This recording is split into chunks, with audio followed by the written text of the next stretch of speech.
ran like a very blue collar concrete business and did very well. But his whole thing and his whole motive and what I'm finding is great for starting this entrepreneurial journey myself and living life is just, it says, think happy thoughts.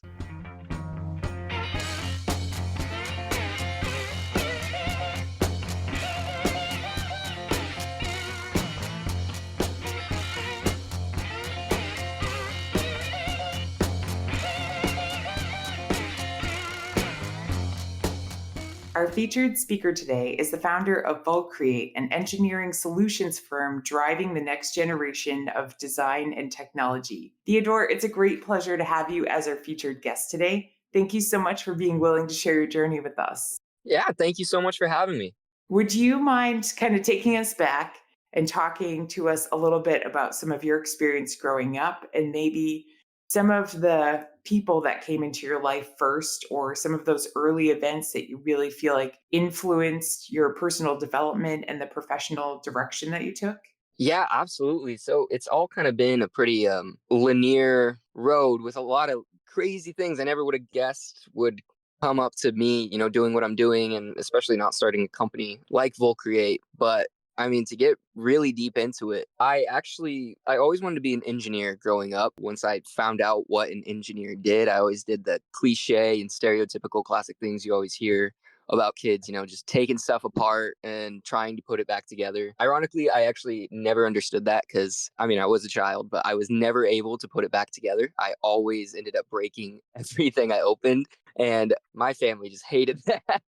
There was some pretty expensive stuff as well growing up, but I was always so curious. But I mean, essentially, I just get to the PCB and just be completely lost as you can't really look at one of those and just really know what's going on as a child. But then I remember I found out about MIT. That was kind of the goal, was to do really well in school, a lot of extracurricular activities, and maybe I could end up going to MIT for college. Some crazy stuff happened. I didn't focus well in school, like the classic entrepreneurial story and everything. And I was just kind of a bad student all in all. I mean, to be honest with you, I was actually a pretty dumb kid. And I ended up dropping out of high school well before you were even really able to. It was my freshman year. I was 14 and I actually dropped out of high school. My last bit of any math knowledge, which obviously is very needed for engineering work, was actually seventh grade math, which I think that was just algebra or something. And I thought my life was kind of, all of my dreams that I had as a child were kind of done for. There was no moving up from there in terms of becoming an engineer. One day I got a job at like Target and worked there for a couple of years. And I actually loved it. I loved every second of it just because I think it was the first time that I saw there was a community outside of school where you could kind of take things in your own hands and learn how to plan and learn how to, make new methods of doing things. I think it was the first time I ever like realized, oh, I actually might be a little bit intelligent. I might have something here. I'm not just a stupid kid who failed. That kind of expanded and I just took on different hobbies as I worked at Target. But then one day, it all really also comes down to my girlfriend. At the time, this was just, gosh, I think this was like 4 or 5 years ago. We went on a hike. There's a nice mountain here in Phoenix called Camelback, and it's pretty high up, but she's afraid of heights. And I was kind of like pushing her. I was like, hey, no, you got this, kind of face your fears kind of thing. And I mean, she did it. She did great. But when she got to the top, she kind of like, I mean, not yelled at me, but she was like, you know what? You never do anything that you're afraid of. You do everything you're so comfortable with, all the hobbies you like. That really stuck with me. I was like, that is so true. I stay very well within my comfort zone. And so the very next day, I actually went to a little community college here called Rio Salado and signed up for GED classes, just classes to help prep me to get my GED and try to move forward with something there so I wasn't just at Target my whole life. Basically, like after a week or two, the professor or the teacher there pulled me aside. He was like, hey, you honestly, I wouldn't waste your time here. You could just go take the test. It's been nice knowing you, basically. So I went, took the test, got my GED. That was a big hurdle for me just because I thought anything within the educational realm I would never be able to do. So then I went and I wanted to find my calling a little bit more. I found being an EMT, you really got to help people work with medical equipment in a way. And it was minimal schooling, and I didn't feel like I needed to have all of the educational knowledge, I thought. you might need for other jobs. Became an EMT. It was actually very rigorous training. It was very fun. It was amazing, but I was just left with the idea of like wondering how these medical devices worked. Like who the heck made these things? It was insane to me. And that kind of just reopened the gate that was shut from when I was a child and wanting to be an engineer. And so I applied to Arizona State University, got in to declare my major as a biomedical engineer. And then from there, they have a lot of different programs that I just kind of went crazy with. I just wanted to kind of get exposure to everything. So I applied to be a part of this like little research project that was building this medical device. And that was where I learned that you could have in-house 3D printers and have different Arduino boards and different things at your home that you could buy on Amazon that you could just kind of like learn and figure out yourself. And so I would talk about that quite a bit. And my girlfriend ended up for my birthday buying me my very first 3D printer. And that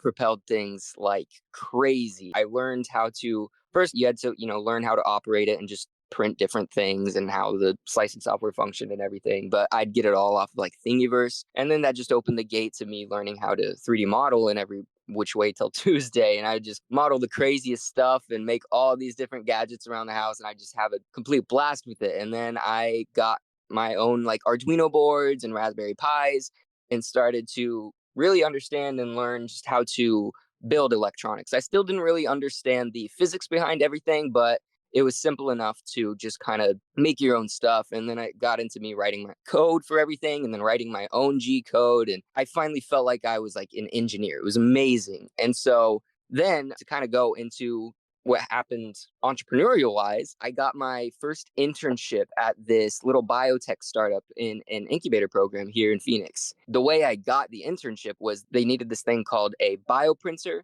to test a new product they wanted to develop, which was a bio ink, which in regenerative medicine, these bio inks can be basically printed in three-dimensional structures, but they contain like cells for tissue modeling purposes. I had a weird idea. I honestly, in hindsight, I don't know why I said I could do this because the extent of my knowledge was just like 3D printing and working with 3D printers a very little bit, like for probably a year, and that was it. But I was like, hey, I can probably convert a regular 3D printer that you have into a bioprinter. And somehow, after only a month, that project actually went beautifully. And all you had to do was actually just take off the extruder and replace it with a syringe and change some of the G code. I won't get into actually the technological weeds of it, but it went amazing. And the word kind of got out that I can kind of build different lab prototypes and lab equipment. Within that whole incubator program, people started to reach out to me and ask me to, just design and build different ideas they had. And that was when I finally started to see there could be a business here. And in conjunction, like at the exact same time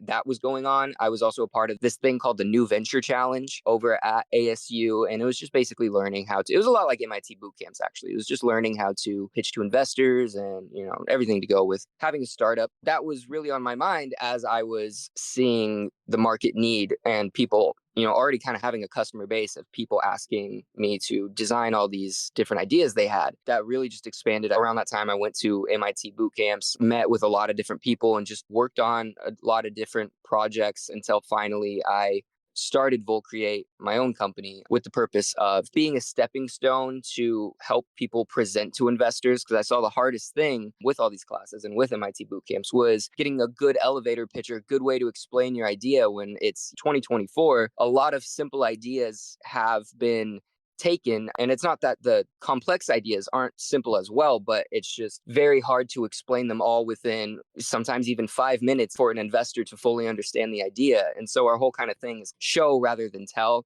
And so we'll build like a very low cost, cheap proof of concept prototype to show to investors, because that makes it way easier to understand for all parties. It makes it way easier to present. I just found it makes it much easier to pitch and present, and to have something you can actually start putting on crowdfunding sites if it's just like a render of the 3D model or anything. And then you can really get started rather than having to wait to get a lot of investment or raise a lot of funding before you can even start getting that initial prototype made. Yeah, I had all these dreams that ended up coming true. I wanted to go to MIT. I did the boot camp. And then, actually, not even a year later, after I started my business, we were invited to coach at the biomedical product development boot camp in January. Yeah, I've met a lot more people there. I work with a lot of different biotech companies now. It's insane. I get to travel, and I just got back from Silicon Valley working with clients, and then I had to go to Brooklyn at this other biotech incubator where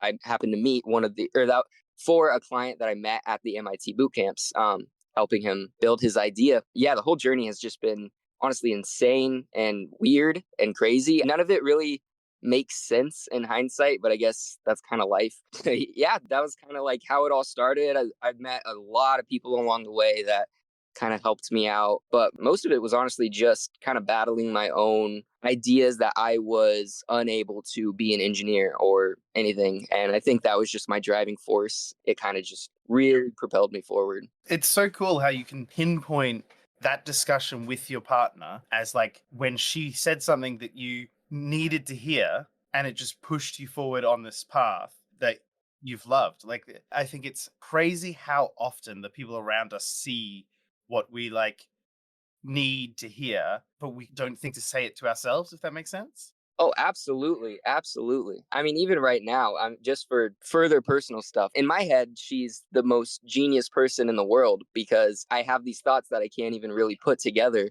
But then she is just able to just flat out say, "Hey, I think this is what's going on." And it's just like completely, it's so simple for her. And it's just the exact thing that's going on in my head. Yeah, it's crazy. It's crazy how the people around us and the people in our lives can really just honestly sometimes have a better understanding because you can't see the forest through the trees kind of saying. That's how I imagine it. Yeah, absolutely. I really appreciate you taking us through all that. I do wonder about, as you've gone through this journey, you've obviously learned a great deal of different things about engineering and about what you wanted to do. But it seems like you've always had a willingness to put yourself in an uncomfortable situation that you want to be in, right? How do you think you developed that, and how important do you think that is towards like entrepreneurship? Oh my goodness. I love this question, especially for everything that's going on in my life right now. I love this so much. The whole reason I dropped out of school in the first place was because every day was just for no reason at all. I had friends, I had a good time, I had a good life. When I was doing it, I actually did like the work, but I had a random blinding anxiousness. And I still to this day, I'm trying to figure out where it came from. That's kind of like my journey right now because I mean, I had a great childhood as far as I can remember. I don't understand why I was so anxious, but in reality, really did end up like once I had the choice, I completely gave up and I didn't want to be in any sort of uncomfortable situation. It's been ever since that whole GED thing. I mean, even going to the classes for my EMT courses every day, it was still the same thing. And it was still me. Like I would go and park in the parking lot and slap myself in the face a few times and I would just be blindingly anxious. I can't stress that enough. It was very weird. Like I wanted to throw up every day. I couldn't eat. And it was literally just for going to school. It was very hard. It was weird. The biggest thing is I just really didn't understand it. And sometimes I could get into a mental state where I would really, really be able to tell myself, it's all going to be okay. Obviously, it's like the worst case scenario really isn't that bad, especially for something like just going into a class. Learning how to do that really helped me in, different job interviews. And sometimes I could even twist it to make the butterflies like just pure excitement. Then I would just have this weird crash afterwards that was just like, it was just taking too much of my body to do it. And actually, recently, I'm still doing that with honestly making it 10 times worse. I've been doing a lot of public speaking, a lot of all the stuff that I feel you do kind of need to do to get your business out there and make new connections. And even beyond that, I want to kind of share the knowledge I have that so that other people know they can do it, as scary as it is. But it got to a point actually just 2 weeks ago. I was basically a public speaker and sponsor at this pitch competition over at this ASU incubator program. Something happened where I thought I was going to do really well because I just completely shut the anxiousness off. And I remember that being like a big moment. This was just 2 weeks ago. I was like, hey, I actually don't feel anything heading into this. This is really good. I think I'm just going to do great. I'm going to have a good time. And then I just got really dizzy for like first it was for a minute and I was like, oh, this is weird. Maybe I need some water. And I went and I drank some water, had a pinch of salt in it. I got my electrolytes. I had a little bit of food, got some carbs in me. but it wouldn't go away. And the dizziness just kept getting worse and kept getting worse. And then I was dizzy for 4 hours straight leading up to when I was supposed to speak.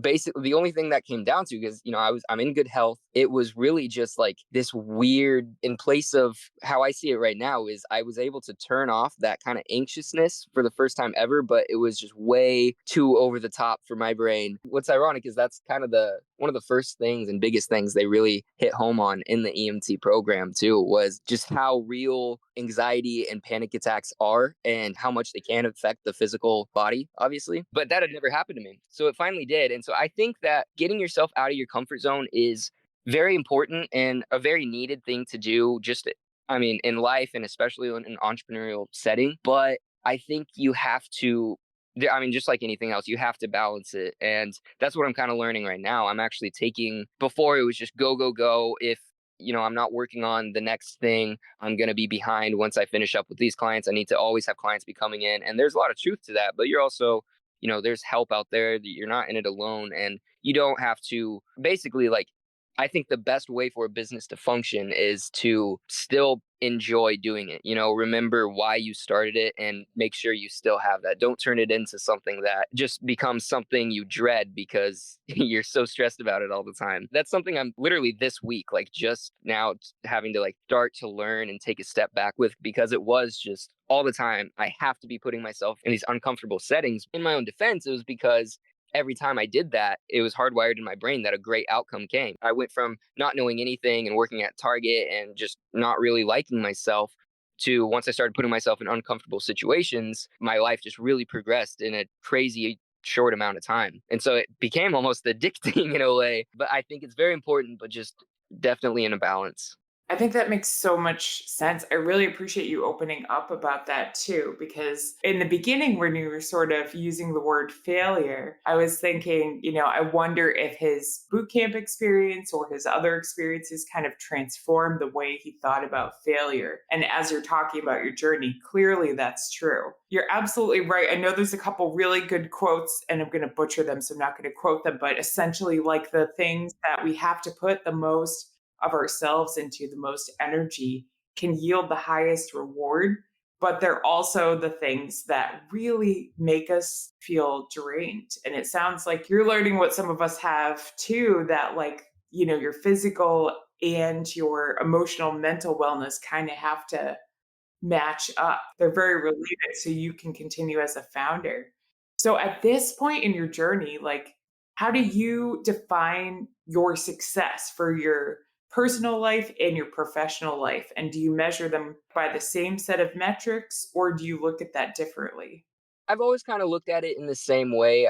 In my opinion, it's always been kind of difficult to separate those things. And I don't think that always has to be a bad thing. I do understand what people say when they talk about keep work at work and keep personal with personal. I do fully get that. But in my head, it's, especially as an entrepreneur, and I'm sure a lot of people in the entrepreneurial community can attest to this, especially a business you're starting, it's kind of like your purpose in the world. And so it is very much so in the personal realm. It's your thing. It's what you want to share to the world. And so it's all kind of in conjunction with one another. I lost my train of thought. I went too off there. Sorry, what was the question?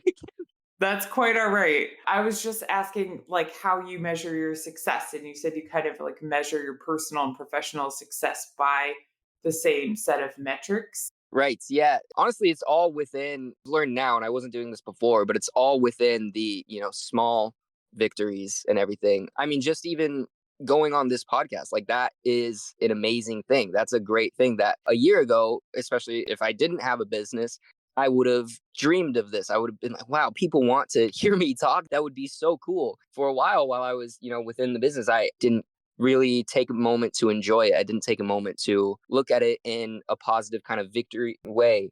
I just thought of, oh, it's the next thing. I need to find another thing. And that was when I was living life that way for both personal and professional lives. I mean, there was no success because you're just always chasing the next thing. You don't actually get to experience the success you've already achieved. And so now it's really like there's success every day within any little victory. If I do even just one simple thing towards my business. And obviously things are working out. Things do happen, things take off. I feel like the success is just all in your personal mindset and how you look at things. And I'm now seeing that there's success in these everyday things that coincide with, my personal and professional lives. Whether it's, like I said, doing this podcast and then having time to hang out with my girlfriend at home. And that's success because, you put yourself in a position that you had time to enjoy life. And then I think with that mindset too, because people might think that's not a way to get a lot of work done. I think that's how the most work will come your way. There's actually a crazy phenomenon within the universe. I have no idea. I'm learning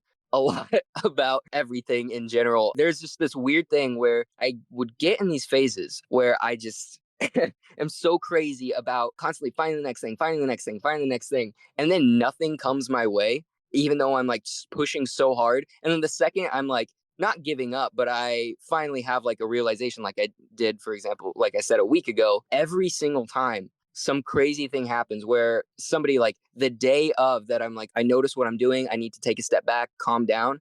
The day of, somebody submits like a request for a quote on the page and we get a new client, or some person reaches out and asks if I can go speak at this certain event. For whatever reason, whenever I'm chasing it, it ruins everything. And so I think just actually having the time to love the small successes and just kind of be happy with where you are, more will come your way. Absolutely. I think it's so important to really appreciate your successes. And as you say, when you're like almost frantically chasing after something, I always find as well that it's like that's when it's hard to get them. But when you're like a bit more relaxed, a bit more open to options, I find things come to you so much easier. I really, really appreciate you going through that.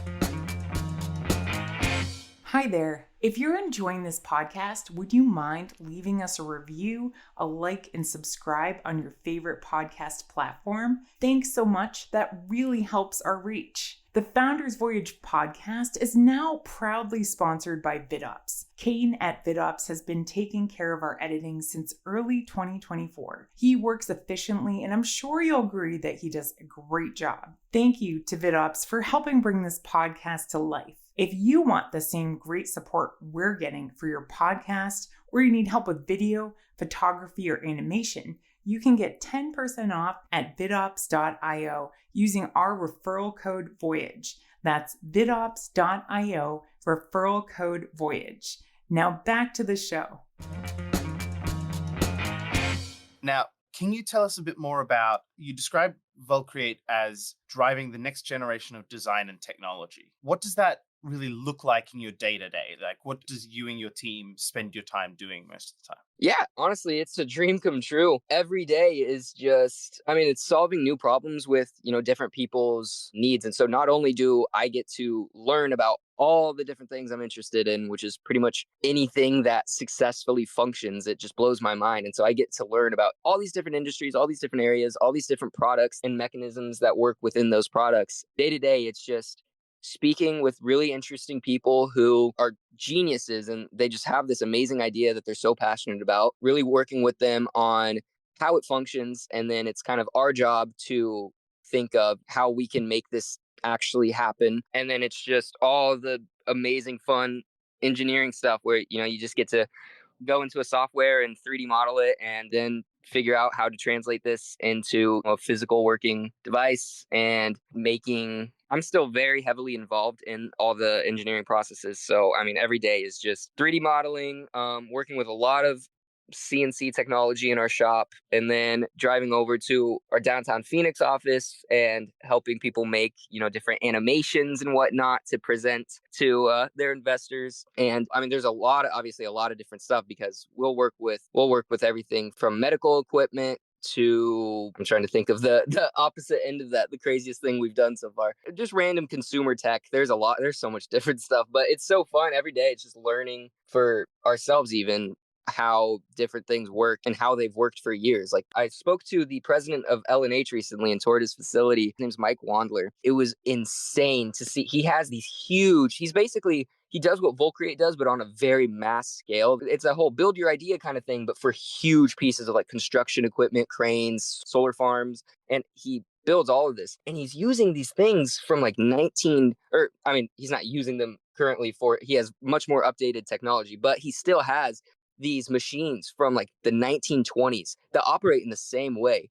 And it blows my mind. Everything, when it comes down to it, I remember being scared of, working on my own car because I thought it would explode. But everything is so simple and comes down to just nuts and bolts and, different chemical reactions. And every day it's just learning more about how different things operate and how we can apply it to different people's ideas and, make it happen. That's so great. I think it's such an interesting story how this idea sort of evolved from you. And I love that you're talking about continuing to learn from others. Also, I wrote down that quote that you said for myself: love your small successes and the rest will come your way. Oh my gosh. Yeah. Yeah, there's actually several great behavior change scientists that have said something very, very similar, whether you call it small wins or recognizing like your little baby steps and like really celebrating in the moment. That is how you build that success momentum scientifically, too. So you're quite wise, my friend. Oh, thank you. So the other thing that you're doing that I really enjoyed reading is that you're passionate about training the next generation of engineers. And I was reading that you've led like prototyping programs for some charter schools and teaching students 2D drawing, 3D models. So how did you get started with that? And what has that experience taught you? That's a great part of the whole business. That's kind of more a personal thing, not super tied to Vulcreate. But that started actually with that first internship. My boss was he was very, very nice and very, very kind, and actually took action in making sure that, people lived up to their full potential, which there's a lot to say to that. He randomly, his kids went to this charter school, Chandler Basis. It's like the number one charter school in the nation. And he randomly asked if I wanted to develop my own program. He was very in with the dean of the school. He just thought it'd be really cool if I developed a workshop to kind of teach kids how to prototype their ideas. And so we actually worked as a class. I worked with the whole class there on building a medical prototype, a medical device. But the whole point is kind of just to show, especially students, how even though it looks very daunting to look, at different like single board computers and circuit boards and whatnot, and, wire harnesses and the code behind it and how to 3D model and make a physical plastic device that can fit and house your electronics, even though it looks really daunting, if you just get your hands on it, and that's kind of the whole point of all the programs for the students, once you get your hands on it, it's so much easier than it seems. And everything is, I mean, obviously it can get very complex for different random devices, but everything, like I said, it always comes down to just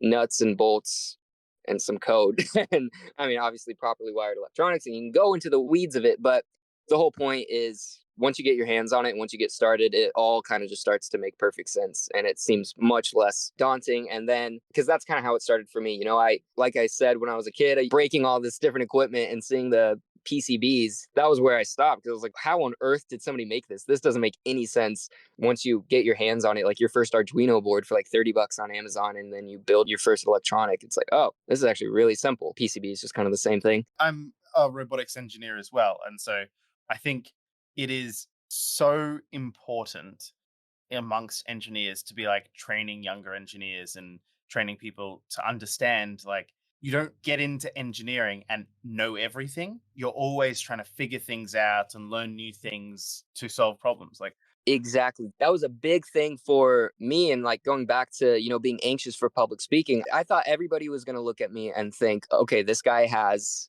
an engineering company. He has to know it all. And so that freaked me out, because I was trying to plan ahead for every question they had. And I was like, okay, so this is how this would work. And you just can't do that, because there's an infinite amount of different questions that they could have. And you're not going to be able to have the answer to everything. The whole point is just being able to figure stuff out. And I mean, that's the whole measure of intelligence. Obviously, you're never going to know just all these random facts. You don't have the mental capacity to do that, but it's just your ability to figure these things out and solve problems. And exactly, like very well said, that's just what engineering is.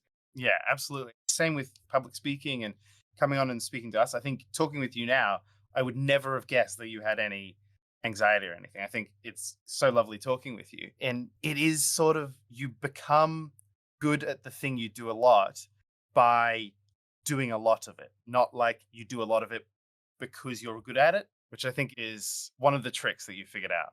Now, one of the questions we were discussing recently was when people should quit their 9 to 5 to give 100% to your startup. Like a lot of the time people do, like this podcast we're doing on the side. We both, have our own work that we're doing, and I still work for another company as an engineer. In your mind, what is sort of the processes one needs to think through to make that decision? Oh man, whew, that's a tough one. I actually just recently realized how kind of naive I still am to that thought, because I've been very lucky, and I don't know, I think I got very lucky because I started to realize this at a very young age, and I have the family members and everything. Like, I lived with my sister rent free while I was going through it all, and I understand a lot of people have a lot more responsibility to have to worry about. And so then it gets way more difficult, because in my head at the time, I literally would think every day, I was like, this is insane. Why doesn't anybody do this? You can just start your own company. This is crazy. But the reality was, I just happened to be in a very perfect moment to be doing it. I wish I could answer your question or have any advice or any help or anything. I can't even imagine being in the situation where, I have even just something as simple as a car payment or monthly rent, where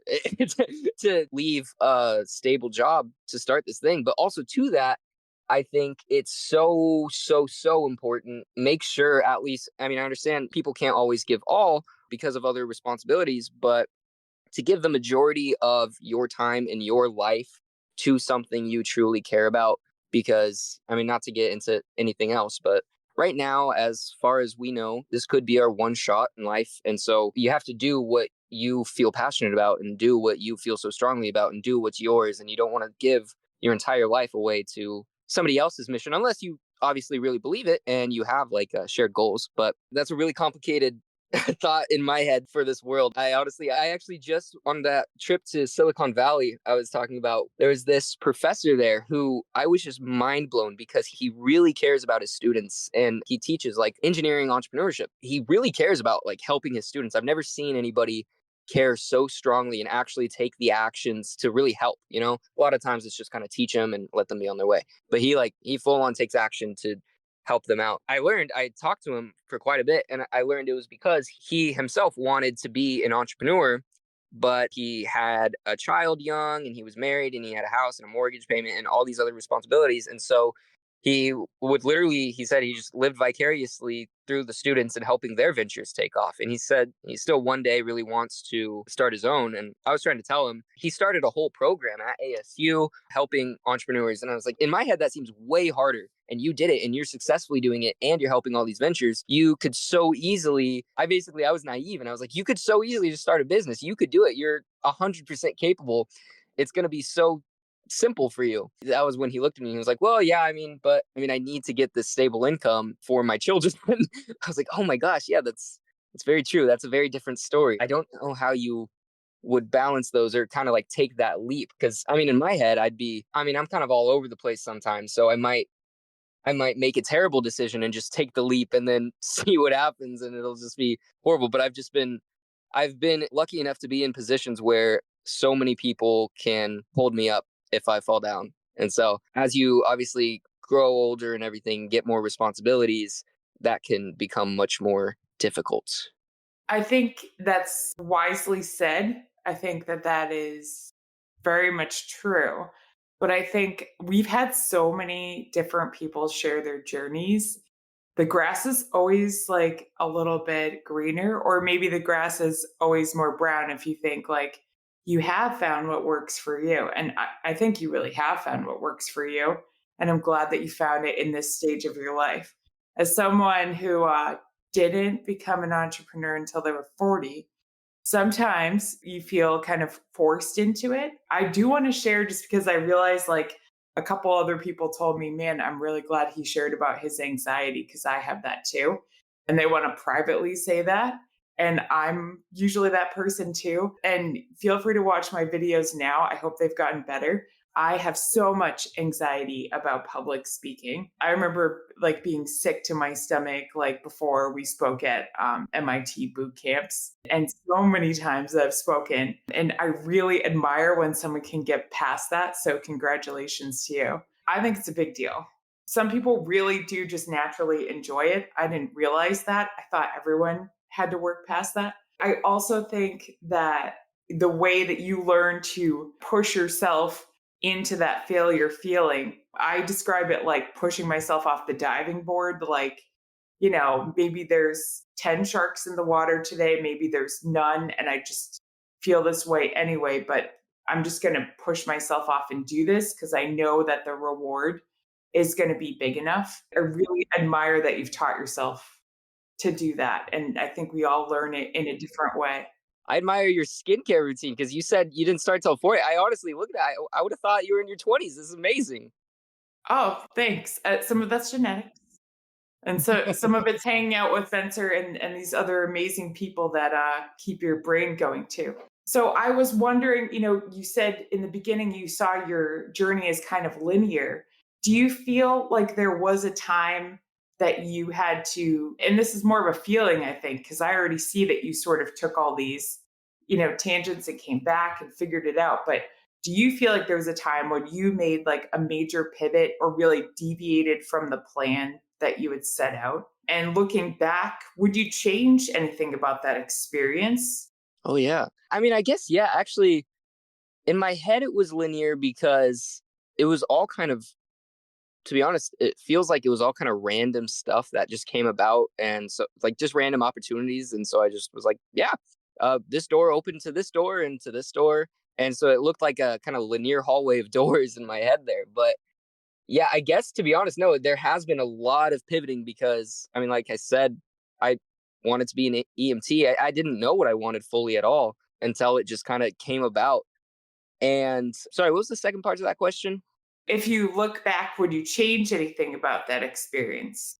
Oh yeah, no, absolutely not. I'm now a very firm believer, and it all obviously happened for a reason. Just I think I kind of have to be because of those random doors opening. I never would have expected to become ha- not only become an engineer but start my own business really from going to get my GED. I never would have expected any of that to take place.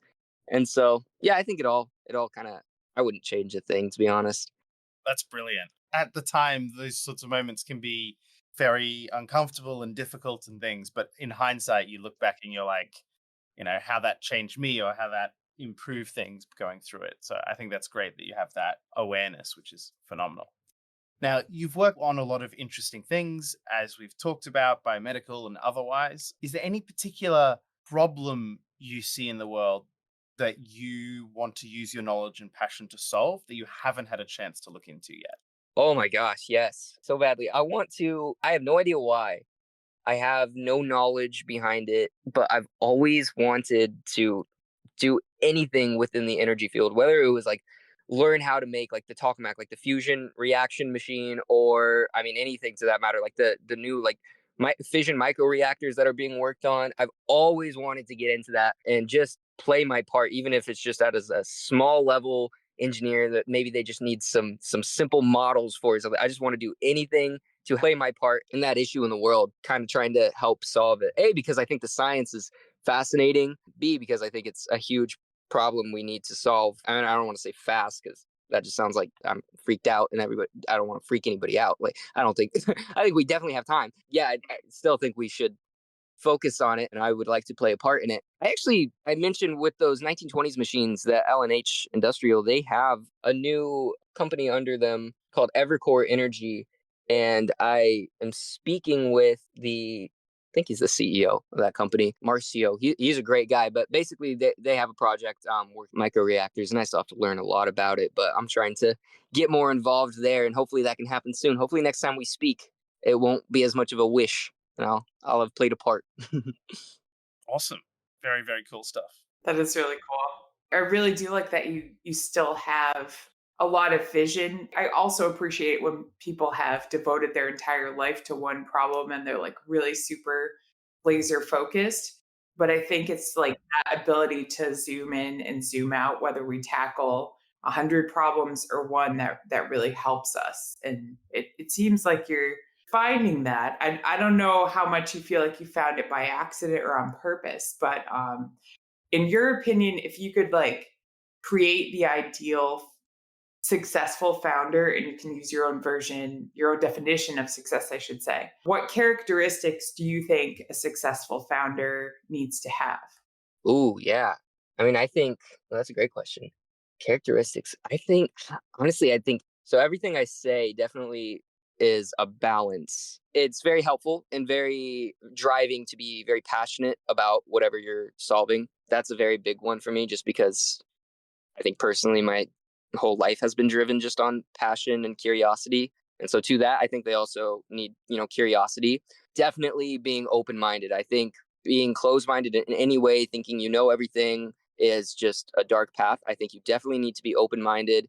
Listen to people that you would never expect to know anything. And to that, also don't make any snap judgments and thinking anybody doesn't know anything, because everybody has obviously their own story and a lot of knowledge behind whatever it is they care about. Yeah, I think those are the most important things, because I think with that comes, a drive to solve whatever problem you want to solve, and a willingness to listen and stay curious and learn, even beyond running a company. I think that's everything gets kind of clouded, but it really is that simple for all of life. Absolutely. Now, we like to wrap up with one particular question that we ask everyone. And I want you to sort of interpret it however makes the most sense to you. The question is basically, do you have any words of wisdom that you want to leave with us? Whether or not this is something you've heard on a podcast, something you've read in a book, something you've personally come up with, your great grandmother's favorite cake recipe, whatever it is, what's your wisdom to share with us? Okay, this one's kind of funny and kind of weird. I actually have a whole professionally made board of it hanging up in my room now, and it's something my girlfriend's dad, who actually started his business, was very successful. He's also just a great, happy guy. Ironically, now more of like a hippie kind of guy, which was not expected by anyone, because he ran like a very blue collar concrete business and did very well. But his whole thing and his whole motive, and what I'm finding is great for starting this entrepreneurial journey myself and living life, is just, it says, "Tink happy thoughts." And it actually says tink. I don't know why it says tink, but it does. There's no H in the think. Basically, just think happy thoughts. And I think I think just, yeah, I mean, because in the grand scheme of things, the whole point of life is to enjoy it. And so even if you're, starting your business, remember that you're doing it because you want to enjoy your life. And whether it's you feel like you don't want to waste it, or you like want to solve this problem, it's the whole point is always to enjoy it. And so never ever ever work yourself so hard to the point that it's just completely counterintuitive, counterproductive, because that loses the point. So yeah, think happy thoughts. I love that. I also like the reading between the lines too, that like it's okay to make mistakes while you're doing that. Oh yeah, absolutely. That's the biggest Spelling or thing. otherwise. And then I mean, even beyond that, like I personally always I'll get so anxious and so just jumbled up in my head if I'm in that phase where I need to like work, and maybe things aren't going well and everything. And then I'll remember to think happy thoughts or something. I'll start to get even more frustrated with myself, because even though I remembered to think happy thoughts, I can't think happy thoughts right now. And then it just spirals even further down. You just got to be okay with the fact that you're okay to make mistakes, and you're okay even if you're not thinking happy thoughts. That's also okay. Everything's okay. Well said. Well, thank you so much, Theodore. We really appreciate everything that you shared with us today, personally, professionally, and taught us. We really appreciate like the energy and perspective that you brought to today's discussion. And thank you to everyone who joined us live. Spencer and I and the team behind Founders Voyage feel really fortunate to be part of this community with all of you, and for the opportunity to bring you this cooperative learning experience each week. And we'd love to hear your nominations for future guests if you have any. So please come back next week. And in the meantime, if you'd like to support us becoming a podcast, you can donate to our Patreon, or you can just listen to the podcast and leave a review. You guys are amazing. You're amazing. This is what makes it work, is having motivated people that are, really driven to share and learn from one another. And I appreciate that you have both of those things. Oh, well, thank you. I mean, I can't stress enough. I mean, the fact you guys started your endeavors, everything you guys have done, and keep continuing to do and helping everybody with your missions. Yeah, it's truly incredible. Even the responses you said to me, I learned a lot from. Thank you guys so much. You guys are great. Been a pleasure talking with you, Theodore. Take care. Have a great morning, day, evening ahead, everyone. Bye.